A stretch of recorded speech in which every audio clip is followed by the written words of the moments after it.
ومن أظلم ممن افترى على الله الكذب وهو يدعى إلى الإسلام والله لا يهدي القوم الظالمين يريدون ليطفئوا نور الله بأفواههم والله متم نوره ولو كره الكافرون هو الذي أرسل رسوله بالهدى ودين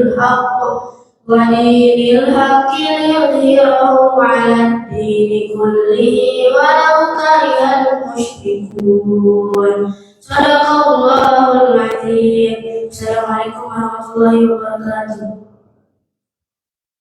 Waalaikumsalam warahmatullahi wabarakatuh.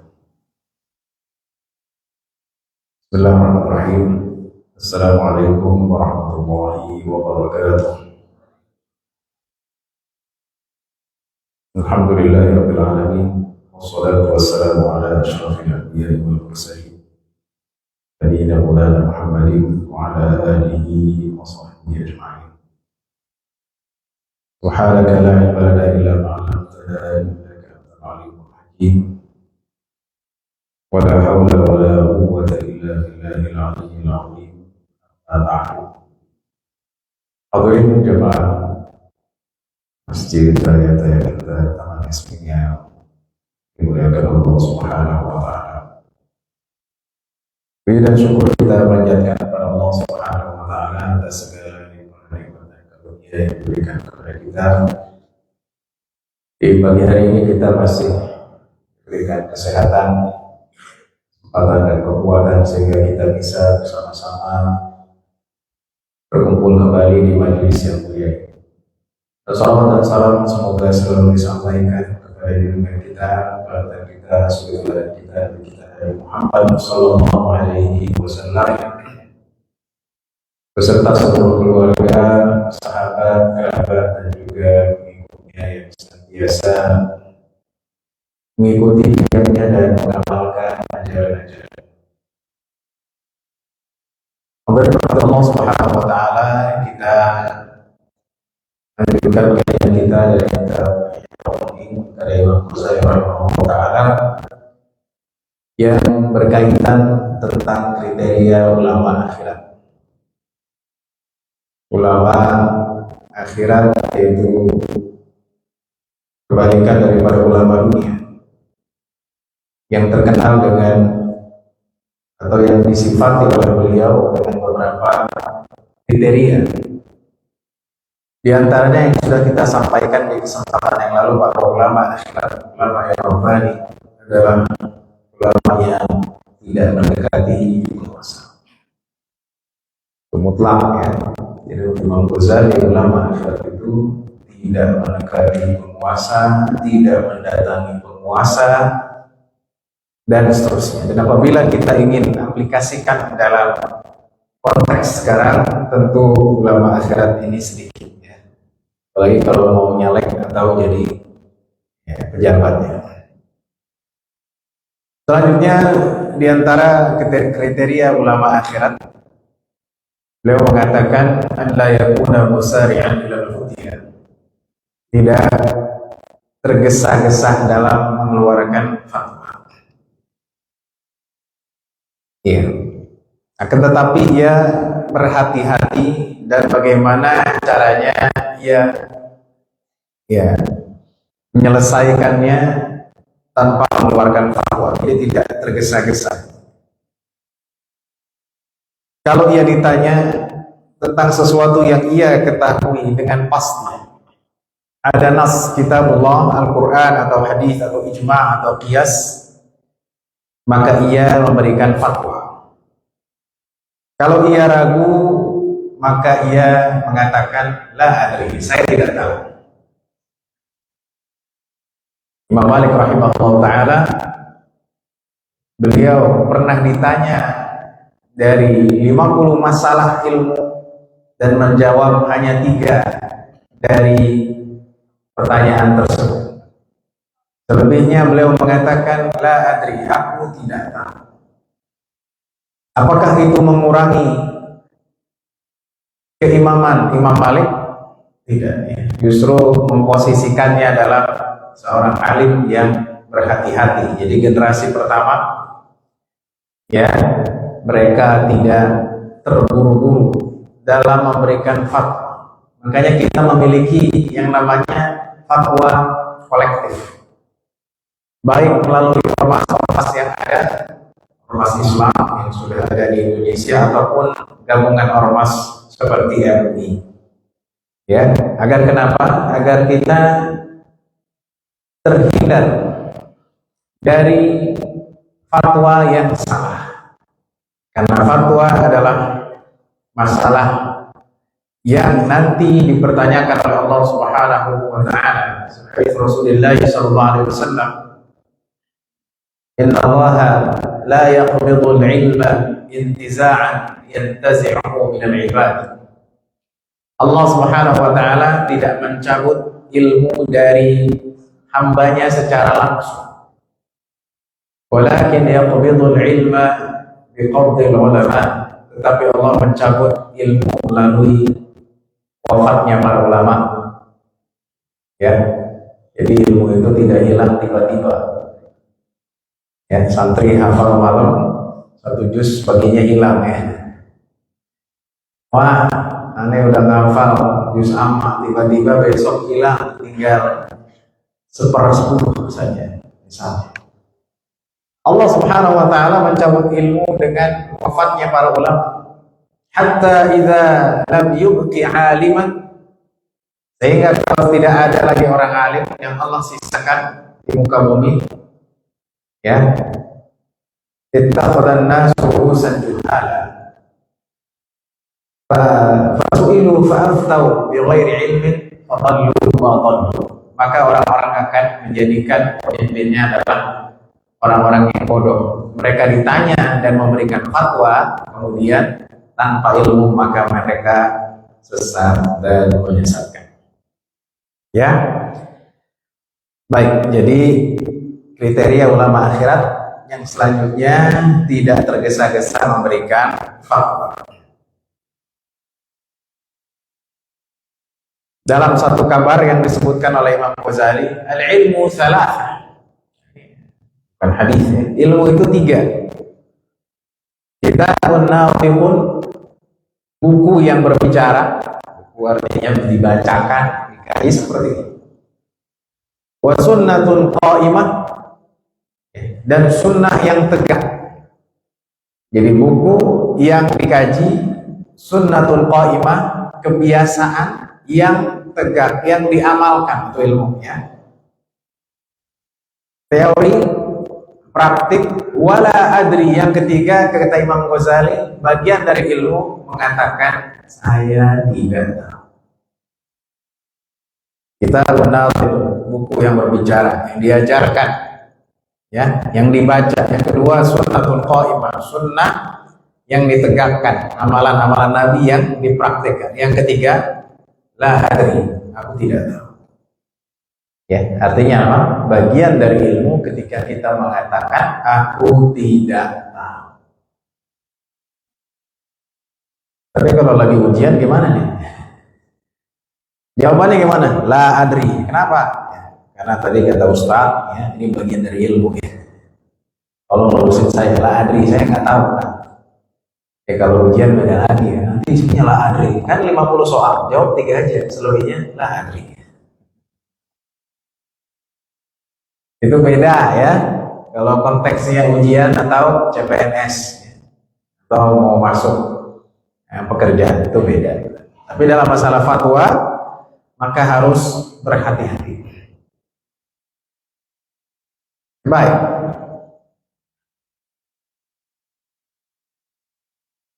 Kata Ibrahim bin Adham rahimahullah ta'ala, tidak ada yang lebih berat bagi syaitan, ya, bagi syaitan, ya, dari seorang alim yang berbicara dengan ilmu dan diam karena ilmu. Tidak ada yang lebih berat bagi syaitan kecuali menghadapi orang alim yang berbicara dengan ilmu dan diam karena ilmu. Jelas, ya? Jadi setan susah ngadepin orang alim yang kalau berbicara dengan ilmu, kalau diam juga karena ilmu. Artinya apa? Artinya diam itu bagian dari ilmu, ya.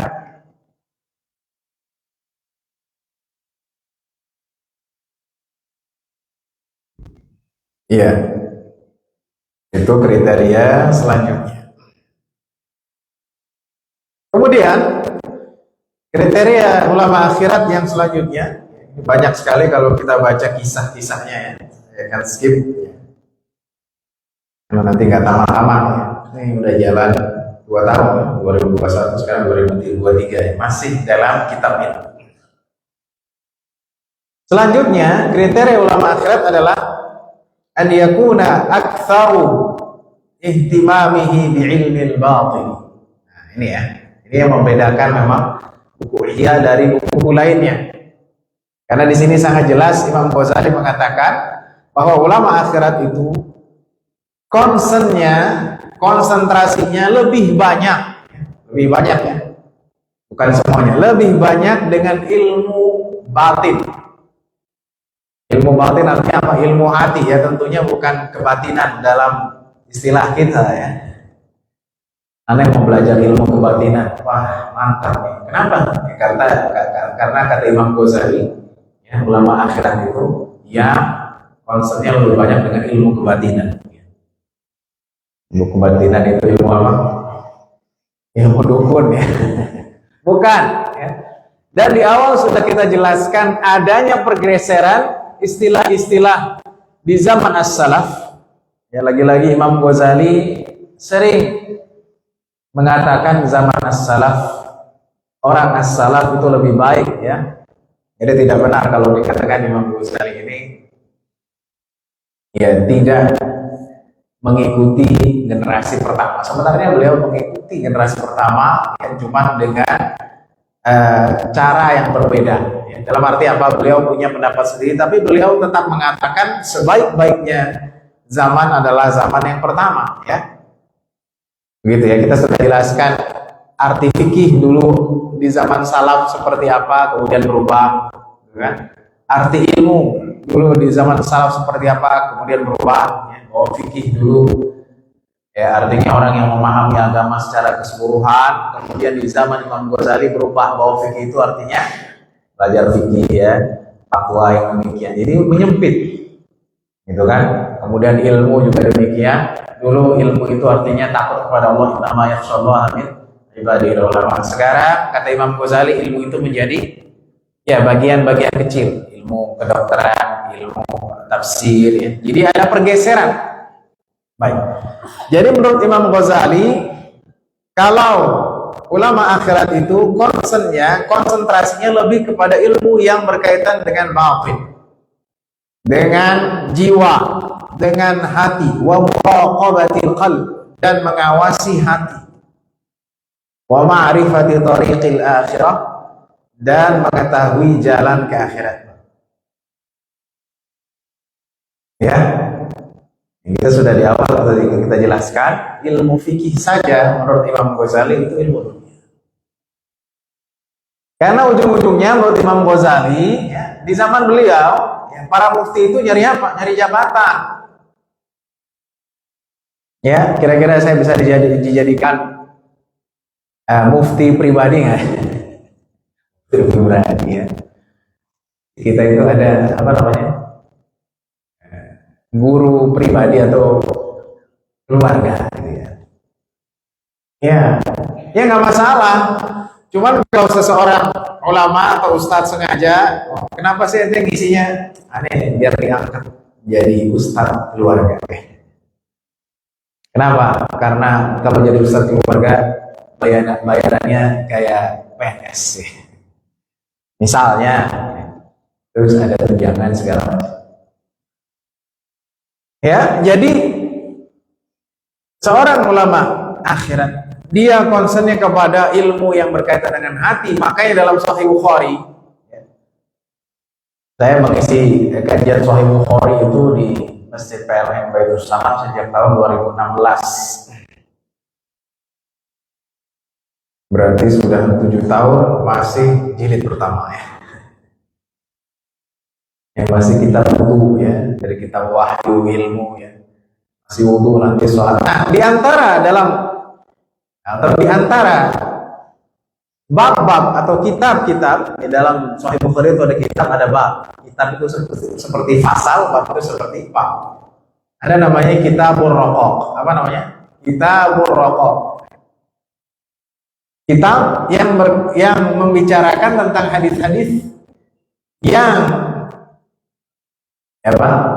yang mengajak orang untuk melembutkan hatinya. Raqaq tidak berriq. Nah, makanya saya sering sampaikan, jangan sampai kita ngajinya rajin tapi hati kita menjadi keras. Ya, karena menurut Imam Ghazali, ya, ini bukan ulama akhirat. Semakin pinter, hatinya semakin keras, semakin sombong. Ya, semakin ingin bahwa dirinya paling alim. Kalau debat tidak mau terkalahkan, ini sudah kita bahas juga ya, ada kaitannya. Maka ulama akhirat tidak demikian, karena concernnya adalah dengan hati dan bagaimana cara kita sampai kepada akhirat dengan selamat. Ya, wasbudkur roja fil isyafi dzalik, benar-benar berharap bagaimana mengungkap semua itu, mujahadah, bersungguh-sungguh ya. Kemudian sampai musyahadah, menyaksikan cahaya Allah Subhanahu wa taala ya, di mana dari ilmu hati itu akan keluarlah, dan keluar apa? Akan keluar ilmu-ilmu hikmah ya. Buku ta'lim fala tarfi billah. Adapun buku-buku dan pengajaran saja tanpa memperhatikan ilmu hati itu tidak akan bisa, kata Imam Ghazali.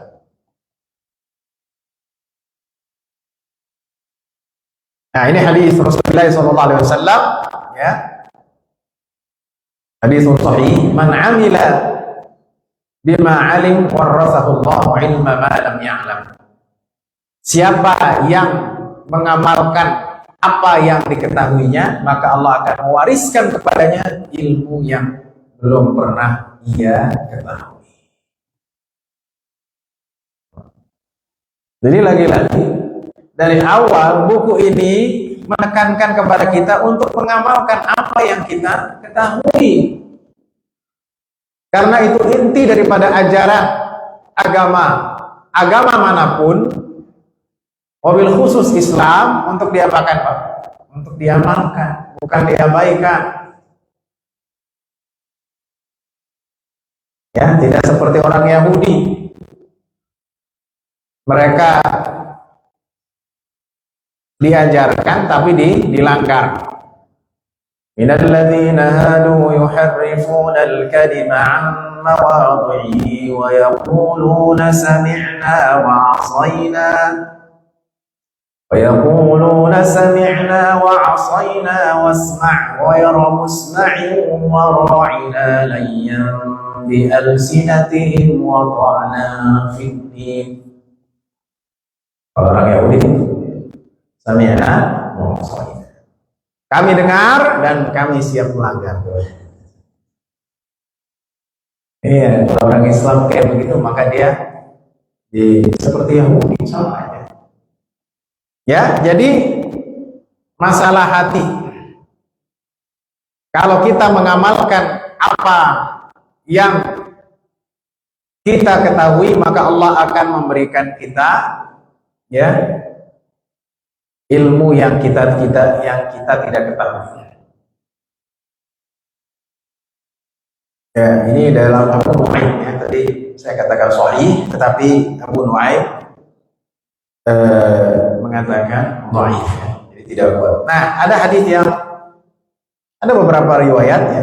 Kemudian hadis Rasulullah SAW yang sahih dalam muttafaqun alaih, wala yazalu yataqarrabu ilayya bin nawafil hatta uhibbahu fa idza ahbabtuhu kuntu sam'ahu alladhi yasma'u bihi wa basarahu alladhi yubsiru bihi wa yadahu allati yabtishu biha. Ya, jadi seorang hamba dia mendekatkan dirinya kepadaku dengan hal-hal yang sunnah, maka aku mencintainya. Kalau aku mencintainya, aku akan menjadi pendengarannya, aku akan menjadi tangannya, aku akan menjadi kakinya. Jadi orang yang dekat dirinya kepada Allah Subhanahu wa taala, semua anggota tubuhnya akan diarahkan kepada kebaikan. Ya, insyaallah jemaah Yasmin ini takarrub semua kepada Allah ya. Makanya baik-baik terus.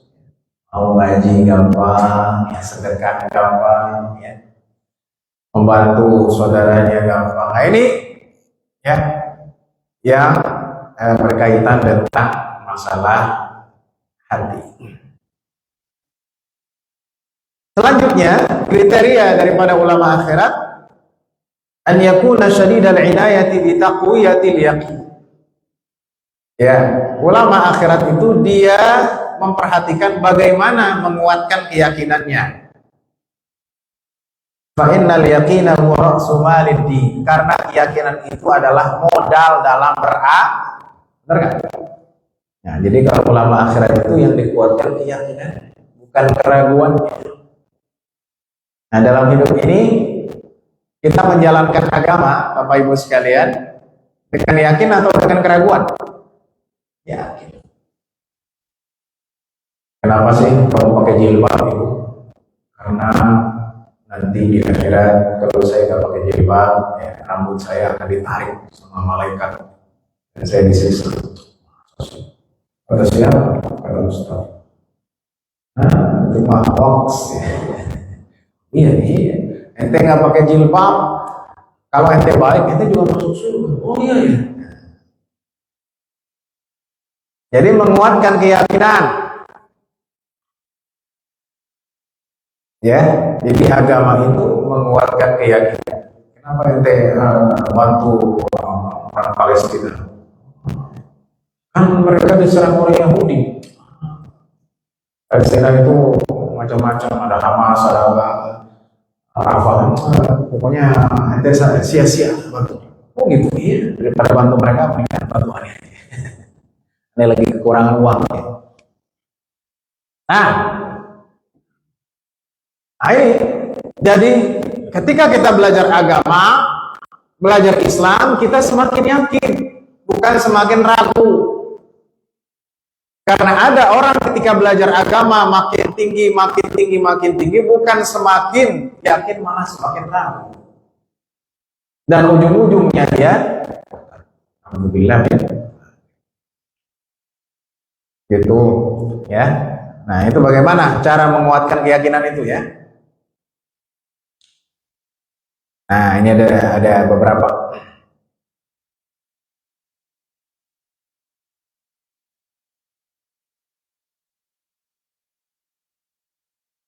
Jadi harus belajar yakin. Bapak Ibu yakin nggak kalau taat akan masuk surga? Benar? Ntar tiba-tiba ada orang noni, ya. Ente berapa kali ibadah? 5 kali. Terus hari Jumat yang enggak dimakan. Terus bulan puasa nanti 4 bulan lagi puasa. Haji enggak? Haji. Terus ente dijamin masuk surga. Gantung sih. Tahu. Nah, ente rugi ente jadi Islam. Mending jadi aneh, ibadah cuman itu pun cuman ya nyanyi di tempat ibadah. Masuk surga. Juga ya. Nah, jadi yakin itu perlu dipelajari kata Imam Ghazali. Perlu dipupuk. Iya. Karena semua ini pak kunci dari keywordnya. Belajar agama itu banyak atau kebanyakannya abstrak. Benar nggak? Sekarang kata Al-Quran, "Faman ya'mal mithqala dzarratin khairan yarah, wa man ya'mal mithqala dzarratin." Siapa yang beramal sedikit pun dia akan melihat pahalanya, dan siapa yang beramal buruk dia akan melihat dosanya. Kita pernah melihat pahala sama dosa nggak? Coba buka buku rekening pahala ente. Oh, udah banyak nih. 1 juta bisa dicairkan ya buat lebaran. Ada. Coba lihat buku rekening dosa ente. Wah, ini ya, ini nanti akan jadi utangan yang ntar dibayar lah tahun depan. Kalau naik gajian dapat tunjangan dibayar. Dosanya paling. Ya.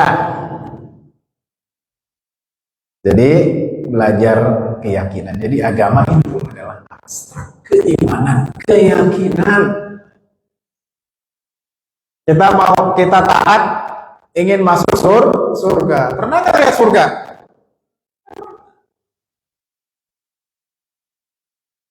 Takut siksa kubur. Pernah nggak dengar siksa kubur? Nggak pernah ya. Masukin MP3 di dalam, bisa pakai CCTV. Nggak pernah. Ya. Jadi caranya gimana?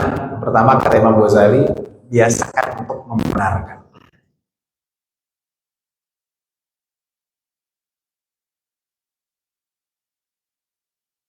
Kemudian yang kedua, kalau ada 2 hal, ya, hati bercabang, condong kepada salah satunya. Benar nggak? Sekarang Bapak Ibu pagi-pagi mau makan apa? Nasi uduk atau lontong sayur? Merah Ustaz. Mikir. Ada kalau lontong sayur ya udah. Atau dua-duanya. Biar kenyang ya.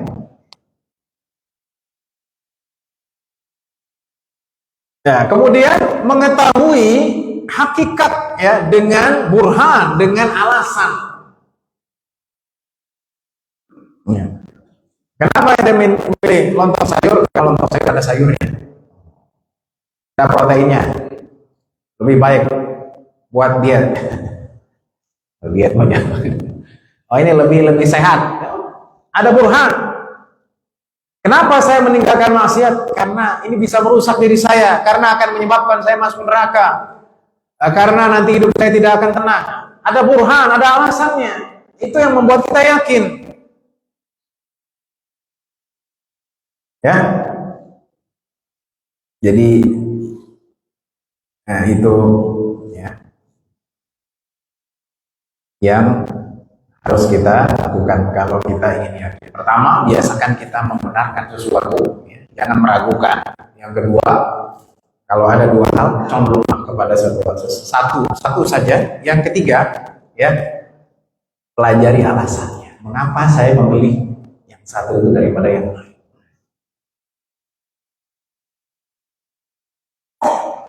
Kata si bapak, kenapa sih kamu dulu milih saya? Karena bapak baik, ya. Oh gitu soalnya.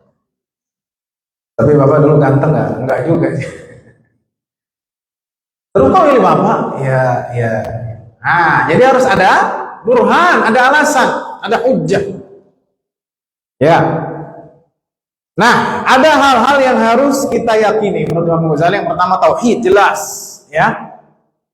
Tauhid apa? Ya, mentauhidkan Allah. Bagaimana caranya? Melihat sesuatu itu adalah bagian dari sebab. Ada sebabnya. Ya.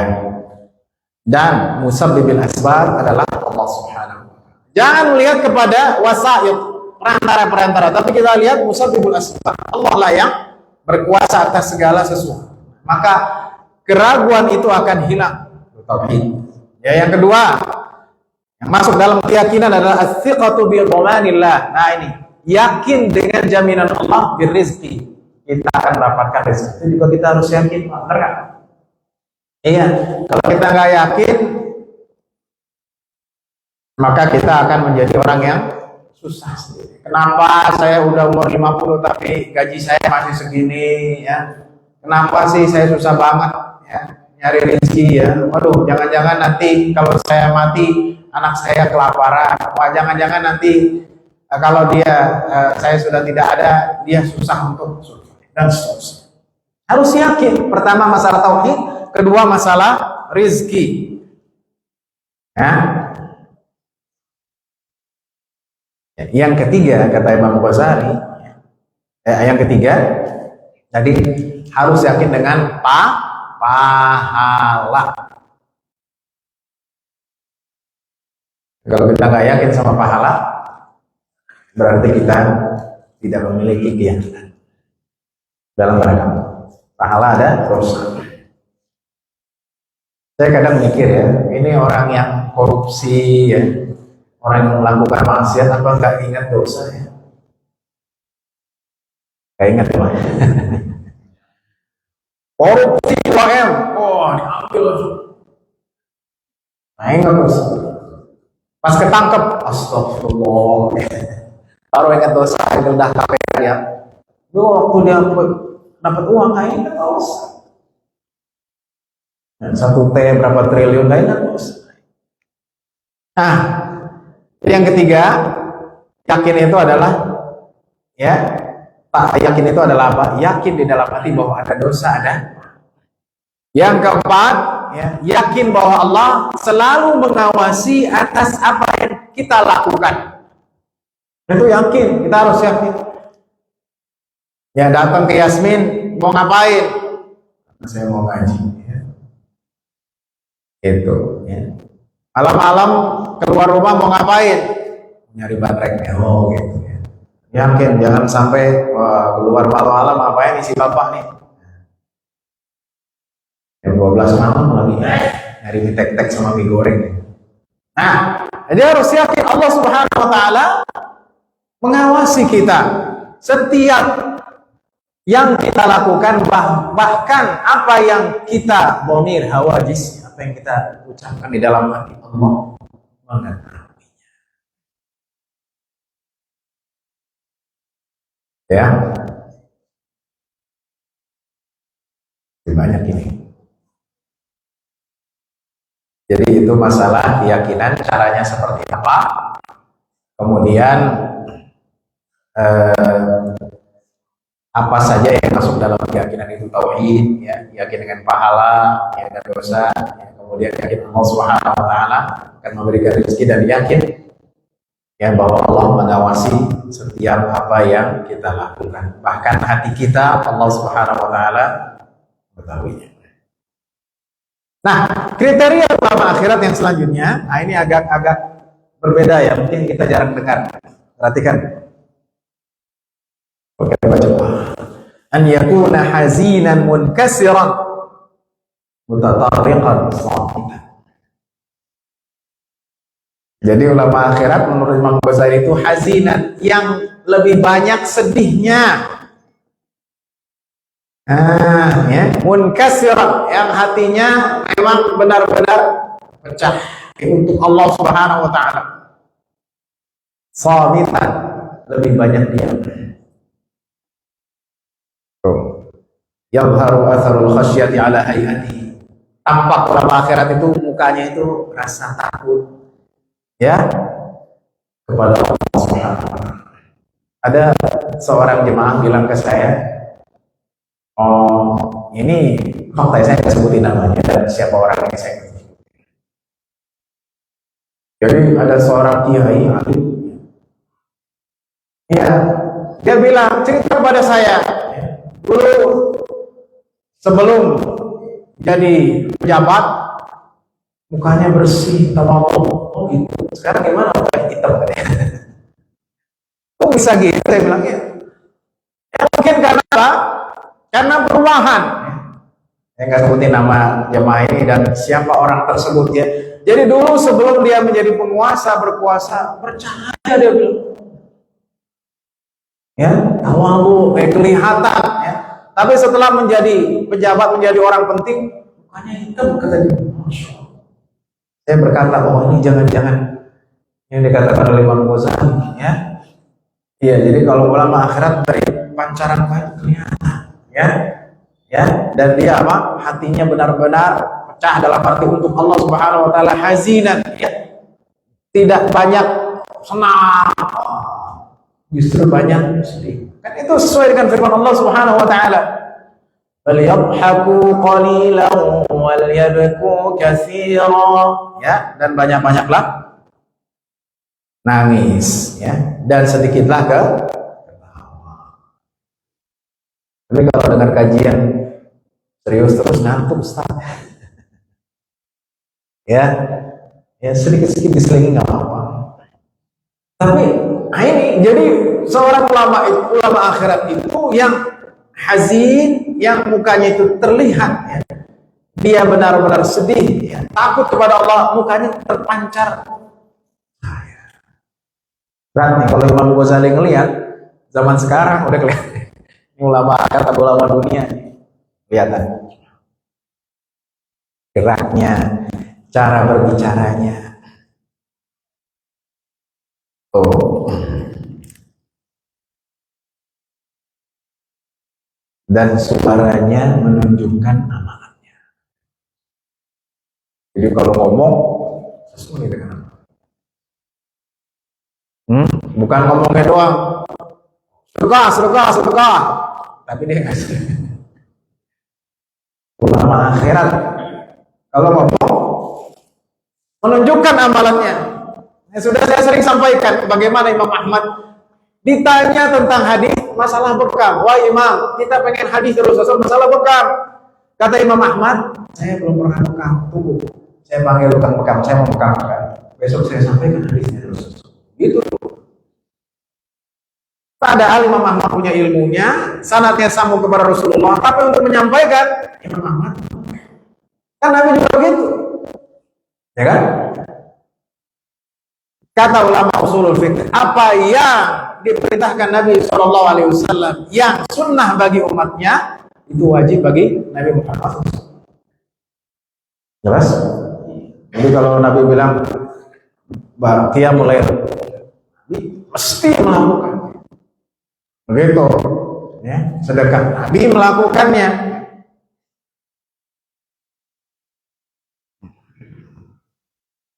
Gitu ya. Jadi jangan sampai kita terkecoh. Ini ulama akhirat nih, kalau kita lihat kriteria Imam Ghazali sedikit. Ulama Rabbani yang benar-benar hatinya itu untuk Allah, yang terlihat dari pancaran mukanya khusyuk dan khasyah.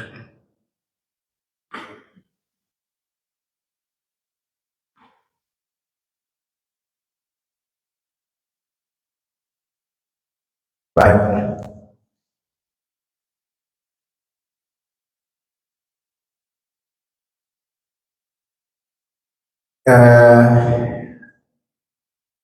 Kemudian ada satu kabar dari Ibnu Umar atau yang semisalnya ya. Quran. Maksudnya gimana? Quran apa? Sudah yakin. Ya itu. Jadi Quran belum turun. Quran turun berapa lama? 23 tahun gitu kan. Jadi nggak nunggu dulu. Ada nggak ayatnya? Kalau nggak ada, enggak. Udah yakin lah. Apa yang akan turun kami akan meyakininya dan diamalkannya. Ya.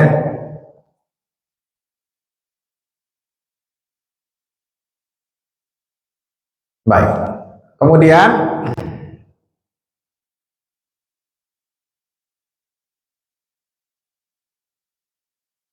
selanjutnya adalah, nah ini kriteria ulama akhirat, an yakuna aktsaru bahtsihi an ilmil amal. Lagi-lagi kebanyakan pembahasan ya ulama akhirat itu bagaimana tentang ilmu mengamalkan, ilmu amalan,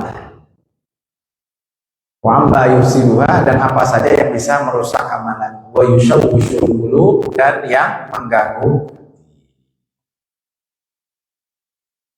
Itu. Jadi buat Imam Ghazali, ulama akhirat itu pembahasan yang dicarinya adalah bagaimana mengamalkan ilmu. Nah ini majelis Ihya ini agar kita bagaimana mengamalkan ilmu ya.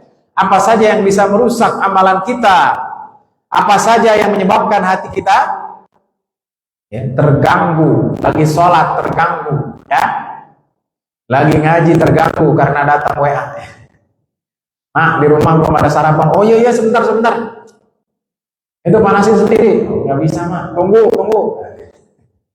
ushawisu al-qulub ya, lagi sholat ingat jemuran, lagi sholat itu. Jadi Ya, ulama akhirat itu bukan dunia. Yang sudah saya sampaikan hadis sahih dari Rasulullah SAW. Ya, suatu hari Rasulullah SAW sholat, dan setelah sholat beliau apa? Beliau nggak zikir, langsung keluar.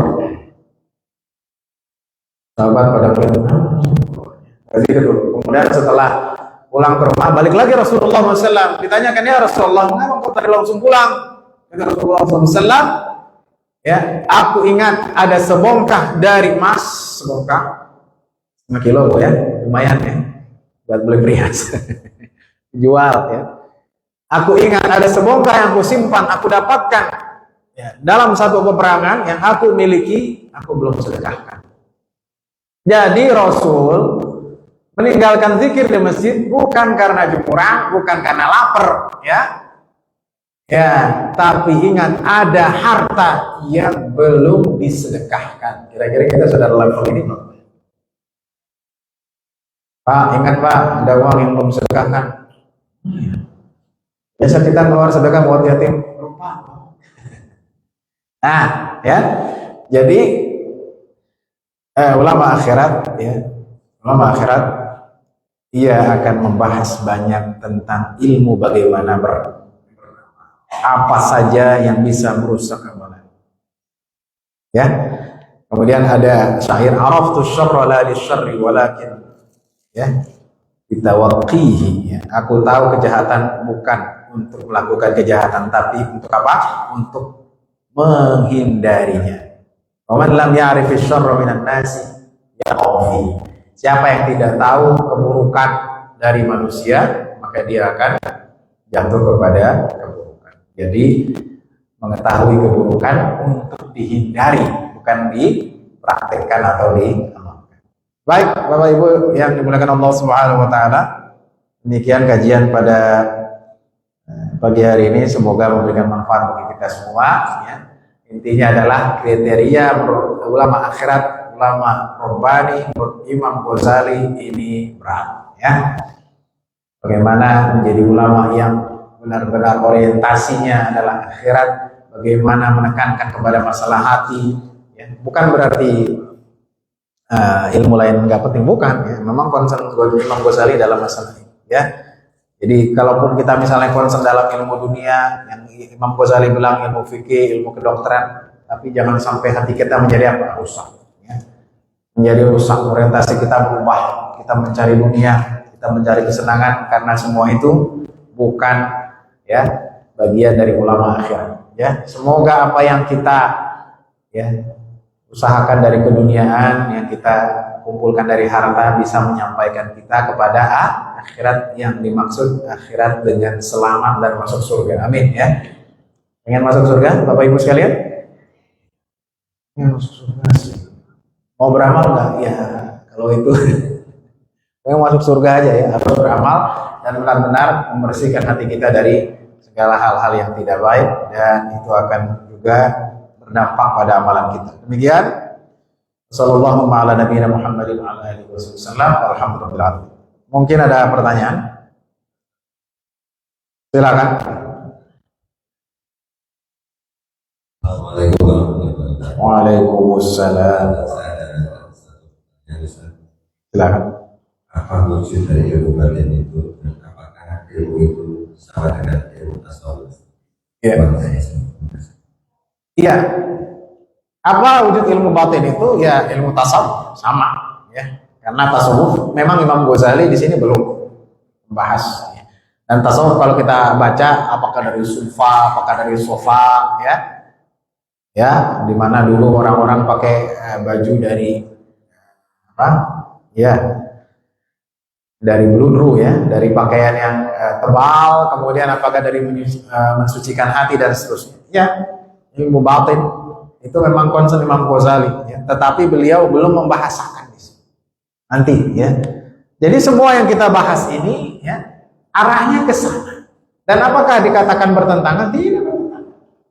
Karena yang dibahas oleh Imam Ghazali dalam kitab Ihya ya, walaupun di dalamnya ada hadis-hadis lemah, ada ya, tetapi tidak sedikit ada hadis yang sahihnya juga, ada dari generasi salaf juga ya. Jadi yang dikatakan oleh beliau ya, tidak serta-merta hasil pikiran saya, tetapi ada contohnya. Ini yang perlu saya highlight ya, supaya orang tidak salah paham di sini. Ya, kenapa ilmu itu penting? Ya, karena di akhir zaman ini memang kita kekeringan masalah ini. Ya. Banyak belajar, banyak ngaji, tapi hati kita menjadi keras. Ya, hati kita menjadi apa? Ya, menjadi jauh. Benar. Ya, kalau beramal maunya ria, karena hatinya nggak benar. Ya. Aneh nyumbang untuk masjid Yasmin berapa 10 juta. Nanti diumumin Jumat ini, pokoknya sebutin aja hamba Allah. Ya, hamba Allah di blok E nomor 110. Telah menyumbang hamba Allah 10 juta ya. Di Taman Yasin blok E nomor 110. Wah, ketahuan sih. Ya, jadi ini bukan sesuatu yang apaan sih, ilmu apa tasawuf, masalah hati penting, Pak. Penting ya. Bukan berarti mengabaikan dunia, bukan ya. Tapi tetap porsinya harus lebih banyak. Ya sebenarnya itu enggak bertentangan. Walal akhiratu khairul laka minal ula. Kalau kita lihat Rasulullah SAW bagaimana zuhudnya, kita akan match ya, akan sama. Ya, makanya saya bahas kemarin Rasul itu untuk ya tabungan aja nggak ada, ya. Sehingga ada yang komplain loh, berarti Rasul nggak mendukung perekonomian umat Islam loh. Rasul makomnya beda, beda. Apa yang Rasul punya kasih kan begitu. Ya, dalam hadis sahih aku tidak ingin, aku tidak suka. Ya, kalau aku punya emas, ya. Sebesar gunung Uhud ya, itu lewat dariku sehari 2 hari kecuali aku bilang ini untuk ini, untuk ini. Rasul kalau Rasul punya uang nggak ada yang di save, kasih. Tuh Rasul makamnya tinggi. Kalau kita gimana? Punya uang simpan. Banyak banget bro, buat 10 turunan aman. 10 keturunan, iya. Punya Yasmin sampai tahun 3000 keturunannya nggak ada yang kelaparan. Nah, jadi Rasul mengajarkan kita untuk zuhud, ya. Nah, bagaimana kalau saya pedagang? Boleh. Nah, tapi makom kita tidak seperti makom Nabi, ya. Lihat juga kondisinya. Makanya saya sering sampaikan, mengapa Rasulullah SAW bisa melakukan itu, ya? Salah satu faktornya, ya, dengan hikmah Allah, Rasul tidak punya anak laki-laki, meninggal semua. Anak perempuannya menikah semua, dan ya semuanya meninggal kecuali Fatimah gitu. Jadi Rasul kalau mau nggak punya saving nggak masalah. Kalau anaknya perempuan semua nikah. Jadi nggak ada tanggung jawab. Jadi lihat kondisional juga ya Pak. Jangan kok habisan aja uangnya Pak. Terus anak gimana? Anak mah biarin aja lah, terlantar ya. Kan? Jadi lihat kondisinya. Jadi inilah hikmah bagaimana Rasulullah SAW ya bisa totalitas. Ya, jadi intinya sama. Ilmu batin itu demikian. Kita bagaimana ya bersih. Baik, ada lagi? Ibu-ibu dulu. Silakan. Ustaz, terkait dengan kita mengatakan saya tidak tahu, itu batasannya bagaimana ya Ustaz ya? Mohon penjelasannya, karena kan misalnya ada yang bertanya gitu, sebetulnya kita tidak tahu faktanya, tapi udah khawatir nanti salah atau ya ini ya kita manusia itu bagaimana Ustaz? Apakah bilang saya tidak tahu atau kita jelaskan semampu kita? Terima kasih Ustaz. Bagus sekali. Apa sekalian?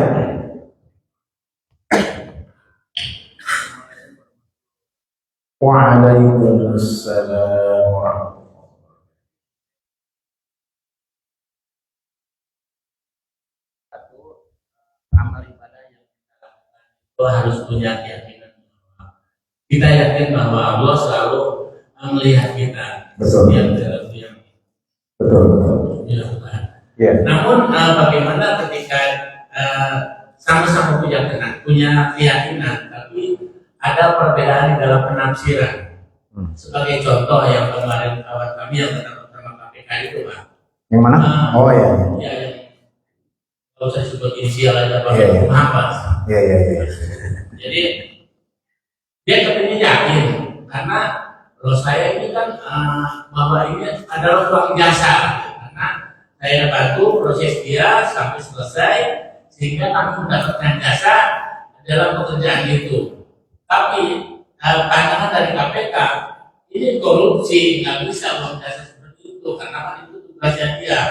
Itu bagaimana Pak Ustadz kalau misalkan kejadian seperti itu? Terima kasih. Assalamualaikum warahmatullahi wabarakatuh. Waalaikumsalam warahmatullahi wabarakatuh. Yang lagi viral ya. Sekalian.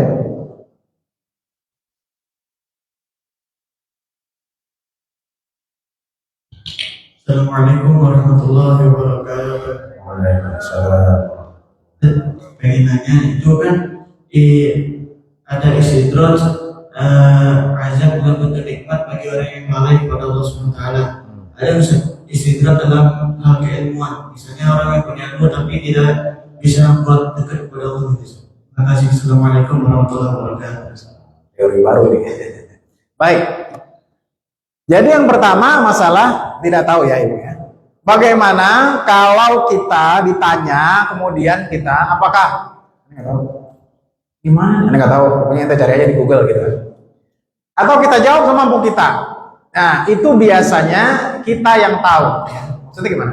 Kalau kita memiliki ilmu sebagian, ya tidak banyak, jelaskan aja, nggak masalah. Ya misalnya dia tanya, menurut kamu Australia itu gimana sih?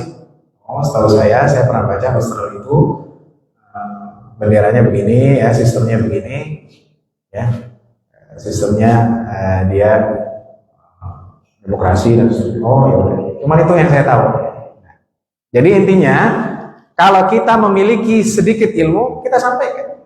Tapi kalau kita tidak tahu sama sekali alias blank, ya jangan kita jawab. Jadi intinya jawab sesuai kadar ilmu kita. Boleh. Menurut kamu gimana sih lontong sayur di sana? Sayur di sana itu cabenya pedas. Ustaz ngikutin makanan terus. Jadi, oh gitu. Terus kalau ininya bumbunya gimana? Aneh nggak tahu. Yang cuma tahu sambalnya enak. Sesuai kan? Iya. Gitu. Jadi sesuai yang ilmu yang kita miliki, nggak apa-apa. Tapi jangan ditambahin. Wah itu kuahnya mantep banget ya. Terus santannya, santan segar. Padahal ya, cuman kita tahu sambalnya aja. Ya, baik. Kemudian yang kedua masalah apa nih? Gratifikasi ya. Iya. Jadi dalam fikih itu ada namanya jualah. Ya, jualah itu akad jasa ya. Jadi begini, kalau kamu bisa benerin pintu depan Yasmin, ya, nah nanti kamu dapat uang 1 juta. Itu namanya jualah. Ya, jadi kontrak atas satu perbuatan kalau beres, tapi kalau nggak beres ya nggak dapat. Gitu kan? Ya, jadi kalau dari segi fikihnya demikian ya. Cuman kan ini masalah birokrasi beda lagi Pak, ya beda lagi ya. Ya memang beliau ini memang lagi viral ya, bukan masalah KPK aja tapi juga masalah ice cold ya, masalah kopi sianida yang di tahun yang lalu ya. Jadi ini dilihat saja dalam KUHP ya apakah ini termasuk tidak. Jadi simpel aja ya, apakah termasuk gratifikasi atau tidak. Iya. Kalau misalnya di dalam KUHP atau di perundang-undangan itu tidak boleh ada kontrak ya di luar jabatannya, ya udah jelas termasuk dosa dong. Tapi kalau tidak ada yang mengatur ya tadi balikin ke hukum jualan gitu. Ini kalau misalnya dia enggak, aneh kan dapat jasa, ya udah nyelesain kasus. Tapi kan ada di perundang-undangan nggak boleh terima kontrak ya selama dalam masalah jabatan. Berarti udah kena gitu kan? Iya. Ini ada aturannya atau tidak, ya ada regulasinya atau tidak. Iya. Ya pokoknya itu Pak, kalau beliau baca Ihya kena ini ya. Sekarang saya tanya, beliau pinter nggak? Pinter, profesor ya. Mungkin waktu 2016 kasus sianida ini umurnya masih muda, cerdas ya. Tapi dengan kepintaran itu, kata Imam Ghazali, ya justru bukan cari akhirat, cari dunia. Ya. Kemudian tadi masalah istidraj dalam ilmu ya. Ya, mungkinkah orang diberikan ilmu terus nggak bisa dekat terus? Jadi memang kalau kita lihat istidraj dalam Al-Quran, apa katanya? وَالَّذِينَ كَفَرُوا سَنَسْتَدْرِجُهُمْ مِنْ حَيْثُ لَا يَعْلَمُونَ وَأُمْلِي لَهُمْ إِنَّ كَيْدِي مَتِينٌ أَوَلَمْ يَتَفَكَّرُوا مَا بِصَاحِبِهِمْ مِنْ جِنَّةٍ إِنْ هُوَ إِلَّا نَذِيرٌ مُبِينٌ. Ya. Jadi memang konteksnya dalam Al-Quran ya, itu memang konteksnya nikmat. Nikmat ya, nikmat yang dimaksud lebih kepada materi, lebih kepada materi ya. Apakah ilmu kalau orang punya ilmu tapi tidak bisa mengamalkan, bisa jadi, bisa juga ya. Cuman ini saya baru pikir ya, bagus juga pemikiran ini, jadi istidraj ilmu gitu ya. Pinternya minta ampun ya, luar biasa, tapi amalannya kok kosong, gitu ya. Jadi, tapi gini, ada ilmu itu yang begini, ada yang memang masih ada manfaatnya, ada yang nggak ada sama manfaatnya sama sekali. Beda kan ya? Kalau ada manfaatnya berarti tadi ya masalah hukum, tapi dia menyelewengkan gitu. Ada memang yang orang banyak ilmu tapi nggak sama sekali nggak, itu menurut saya bukan bagian istidraj malah ya, karena dia tidak dirasakan manfaatnya sama sekali. Dirinya enggak, orang lain juga enggak. Makanya hadis Rasulullah SAW tentang perumpamaan orang yang masalu ma ba'atsanillahu minal huda, dan seterusnya hadis dalam Bukhari dan lain-lainnya. Ya, jadi perumpamaan Rasul yang membawa petunjuk ada 3 orang ya yang menerima. Yang pertama itu seperti tanah yang subur ya. Tanah yang subur, di mana airnya banyak tapi juga nyerap. Nah, itu seperti orang yang punya ilmu, kemudian diamalkan, diajarkan. Yang kedua adalah tanah yang yang tidak menyerap, tapi airnya bisa mengalir. Nah, itu seperti orang yang punya ilmu, ajarin walaupun dia nggak ngamalin. Ada yang begitu, ada, ya kan? Orang pinter ngajarin, pinter ya, profesor bisa. Tapi nggak diamalkan. Orang dapat ilmunya, cuma diselewengkan sama dia. Jelas, orang Yahudi kan gitu, ya, begini ya. Tapi diselewengkan sama dia. Nah, yang ketiga adalah orang yang apa yang disampaikan kepadanya ilmu, dia seperti tanah yang benar-benar tandus ya, ngalirin air juga tidak, ya, nyerap juga tidak. Ya. Itu adalah orang yang malam yarfa' bihi ra'san, benar-benar orang yang tidak ada manfaatnya lah, ya, benar-benar tidak bisa menyerap ilmu. Jelas ya. Jadi istidraj mungkin saja cuman dalam konteks yang dia masih memberikan manfaat walaupun dia menyelewengkan. Itu tadi. Nah, sekarang kalau kita belajar tapi kita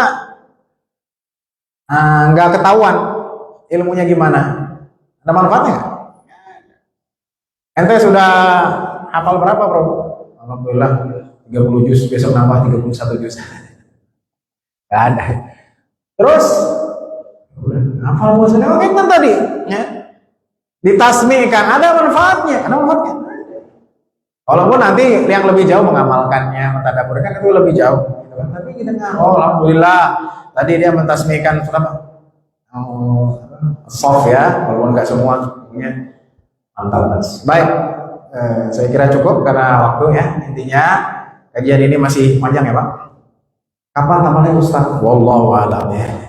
Bertahun-tahun ya. Yang penting kita bisa dengan pengajian ini menguatkan hati kita, membersihkan hati kita dan orientasi kita benarkan. Jadi dunia ini ya cuman sementara. Jangan sampai kita tergoda dan menjadi hamba dunia, jadi pengabdi dunia, bukan pengabdi setan ya, pengabdi. Baik, kita tutup dengan kafaratul majlis. Subhanakallahumma wa bihamdika asyhadu an la ilaha illa anta astaghfiruka wa atubu ilaik. Wassalamualaikum warahmatullahi wabarakatuh.